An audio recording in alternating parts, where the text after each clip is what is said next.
So the question was, how do we get the Spitfires to Israel? There was an American pilot engineer, a fantastic guy, by the name of Sam Pomerantz. We were lucky enough that Tito, you know, there's so much politics behind this. You might ask, why did Czechoslovakia want to help Israel when there was a United Nations embargo on the sale of military equipment? A very interesting question.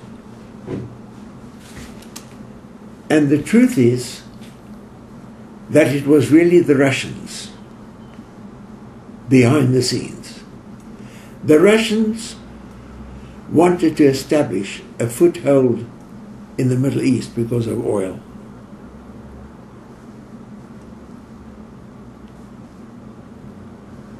And you know, Zvika, after World War I, the Middle East was carved up. France had Lebanon and Syria. Britain had Iraq and Jordan and Egypt. For example, Britain supplied Egypt with 65 Spitfires in 1946 and 1947. Really a very serious number of Spitfires at a time when we didn't have one combat aircraft. And so Tito, who was then the boss in Yugoslavia, he also wanted to show his independence, and he agreed to give us landing rights in Yugoslavia.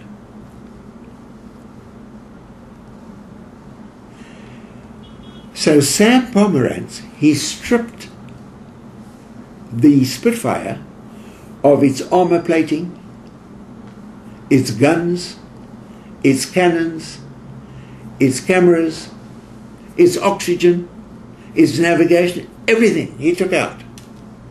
And he fitted bomb racks under the belly, under the tummy, under the wings, and even inside the aircraft. He increased the fuel capacity from 85 gallons to 385.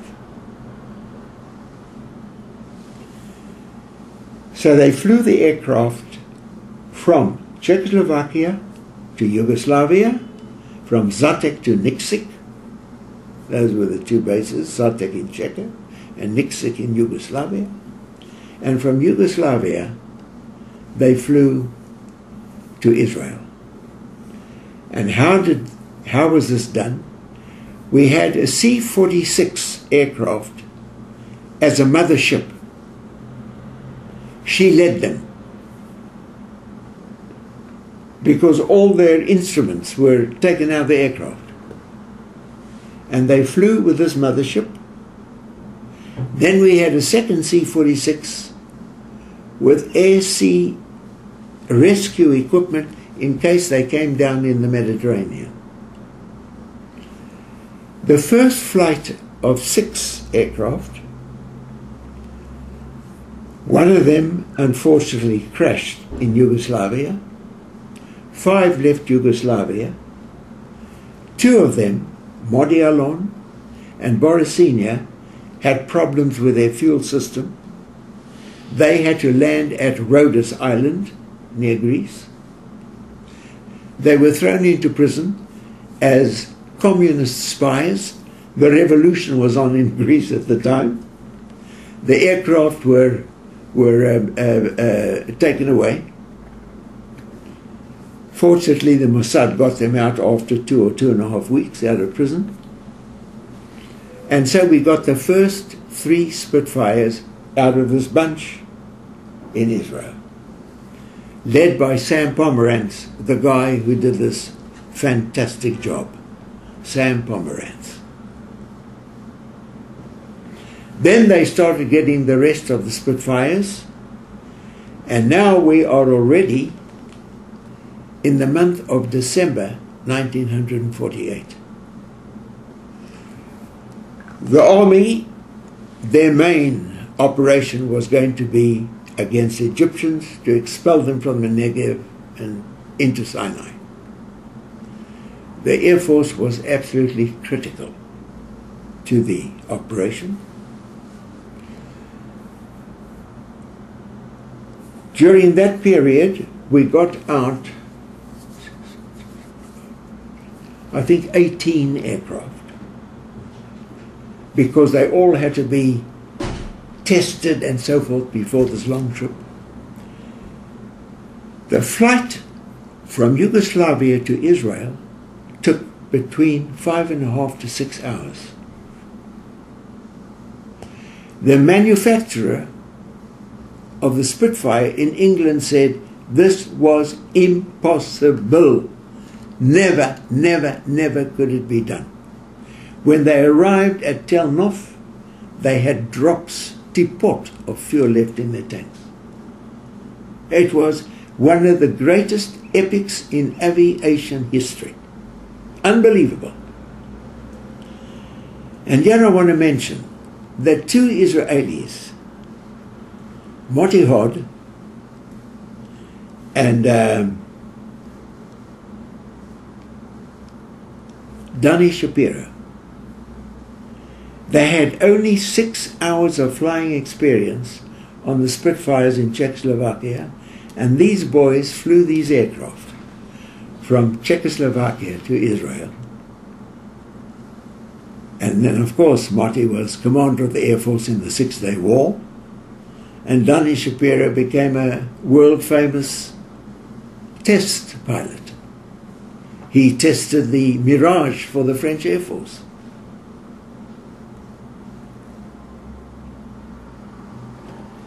When we got the Spitfires, that really was the end of the story, because when our boys then started fighting against the Egyptians and the Syrians, these were ace pilots.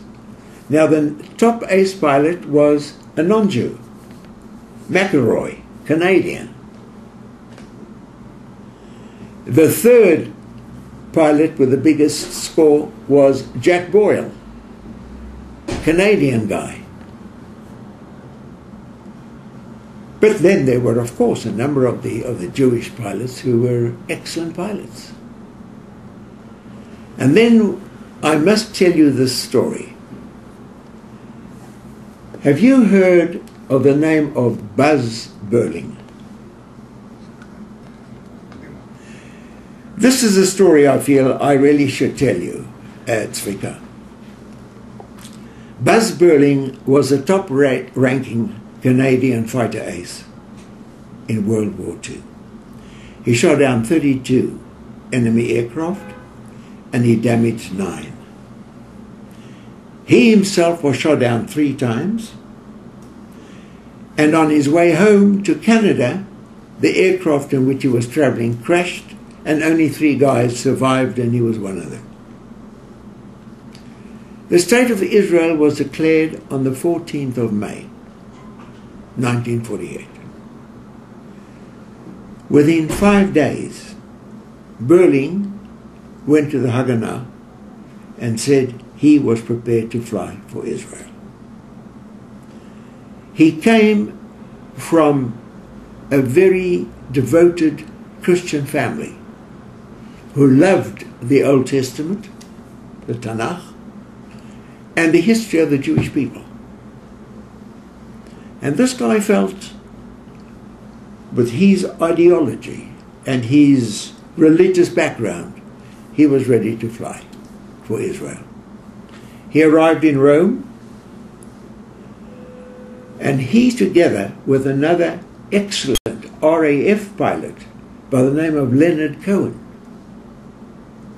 they were test flying a Norseman to ferry it from Rome to Israel for the Air Force.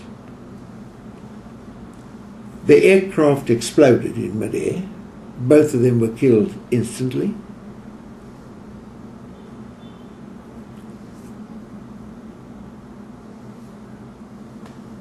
Buzz Burling, he was first buried in Rome. Then, at the suggestion of the Cheil Avir, his body was transferred to Israel, buried in the Christian cemetery in Haifa. We have 9 non-Jewish aircrew who are buried in the Christian cemetery. I really salute the Christian guys who fought for Israel. And 66 years after the end of World War II, Berling was declared a hero by the Canadian government. I, as chairman of World Machal, I was in touch with his brother, Rick Berling, a wonderful gentleman. And in order to honour Berling, the Canadian Air Force had a full-size statue built of Berling. And the dedication took place at the Royal Canadian Air Force Museum, and I and my son were invited over for the event, which was in September last year, which was very, very moving. They gave us a wonderful welcome, and the warmth of that community who were there for Israel was breathtaking, fantastic. And so Berling is buried over here, and when he was reburied, all the chiefs of Air Force were there. They had a guard of honor of Israeli pilots. They had a flyover to pay homage to him. Really, they paid him the full respects. He was only 26 when he got killed. So there were really some outstanding guys